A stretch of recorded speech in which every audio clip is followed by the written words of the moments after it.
Good evening everyone, a happy St George's Day to you all. Incidentally, a day that will be a national holiday under a UKIP government. My name is Richard Delingpole, I live up the road. I am standing for council in St Clement Ward. I'm going to make a short speech, you'll be glad to hear, on why we should leave the EU. I've timed this speech, it's about 5 minutes, so you'll soon be able to go and get yourselves a drink before we do Q&A. Membership of the European Union costs this country £55 million every day. Think about that for a moment. £55 million every day. And what do we get back? Well, to be fair, about half of it. But it is what the EU tells us we can have. It might be funding for an environmental project or a university building, but it has to have the EU flag on it to show how generous they've been. Now that's a bit like me taking £10 off you and then giving you a £5 t-shirt that you didn't want, and it's got a big print of my face on it. So where does the rest of our money go? Well, it might build motorways in Romania, or an underground in Warsaw, or a sewage system in Budapest. Some of it goes towards the running costs, which are huge, because they move offices every month. The EU, whose budget has not been signed off for 19 years, is so riven with rivalries that they couldn't decide where their headquarters should be.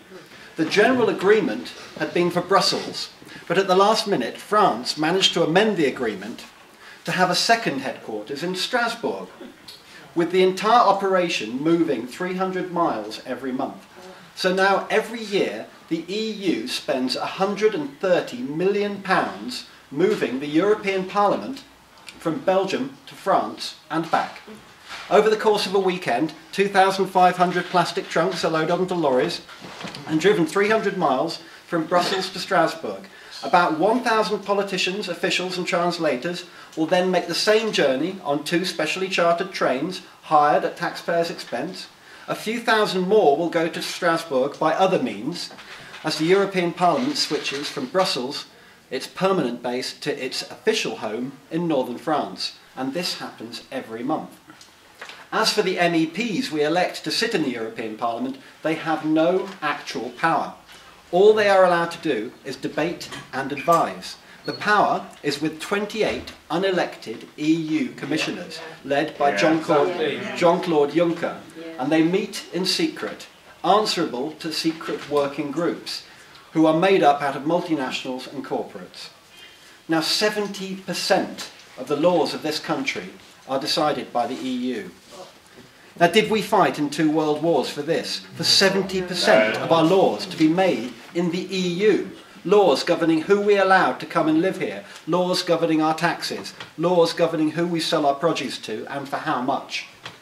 Britain is the world's 5th largest economy and the 7th largest manufacturing nation, and yet we are not allowed to make a direct trade deal with any other nation unless we leave the EU.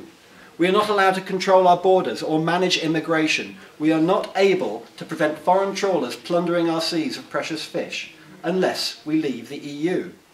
And imagine if we were able to invest that £55 million a day back home.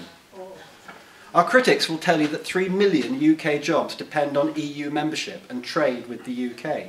This is based on the assumption that every job with any connection to EU trade would go after a Brexit. It is based on the assumption that BMW, Audi, Mercedes would no longer sell us their luxury cars if we left the EU. It is a complete fallacy.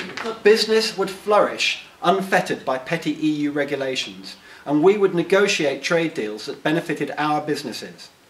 And our trade negotiations would be with the global market, where the growth really is: China, India, Brazil, the United States. And that very overlooked but proud institution, the Commonwealth, a group of nations with strong links to this country who have been sadly overlooked in favour of stagnating European Union economies like Greece and Portugal. Every other party in England is pro-Europe. Many Conservatives claim to be Eurosceptic, but their leader David Cameron is a Europhile through and through. He has said that in the event of a referendum, he will fight tooth and nail to keep Britain in the EU. So Tory Eurosceptics are in the wrong party. The only party sincerely dedicated to getting Britain out of the EU is UKIP. And if you feel the same way as we do about how bad the EU is for this country, then I urge you to vote UKIP in this election. Thank you very much.